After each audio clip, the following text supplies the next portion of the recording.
Praise the Lord. എല്ലാ പ്രിയപ്പെട്ടവർക്കും യേശുക്രിസ്തുവിന്റെ നാമത്തിൽ സ്നേഹവന്ദനം. എല്ലാവരെയും കർത്താവ് അനുഗ്രഹിക്കട്ടെ.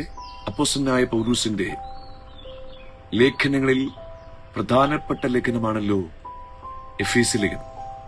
എഫേസ്യ ലേഖനത്തിൽ പൗലൂസ് ദൈവസഭയ്ക്ക് വേണ്ടി നടത്തുന്ന രണ്ട് പ്രാർത്ഥനകളുണ്ട്. ഒന്ന്, എഫേസ്യ ലേഖനം 1-ാം അധ്യായം 15 മുതൽ 19 വരെയുള്ള വാക്യവും 3-ാം അധ്യായം 14 മുതൽ 19 വരെയുള്ള വാക്യവും. അവിടെ ദൈവസഭയ്ക്ക് വേണ്ടി പൗലൂസ് ദൈവസന്നിധിയിൽ പ്രാർത്ഥിക്കുകയാണ്. ഇനി ദൈവസന്നിധിയിൽ താൻ പ്രാർത്ഥിക്കുന്ന സ്ഥലം എവിടെയാണ്? താൻ പ്രാർത്ഥിക്കുന്ന സ്ഥലം കാരാഗൃഹത്തിലാണ്. കാരാഗൃഹ ലേഖനമാണല്ലോ എഫേസ്യ ലേഖനം. അപ്പോൾ പ്രാർത്ഥിക്കുന്നവനെ പശ്ചാത്തലങ്ങൾ ബാധിക്കില്ല, പ്രാർത്ഥിക്കുന്നവനെ സാഹചര്യങ്ങൾ ബാധിക്കുകയില്ല.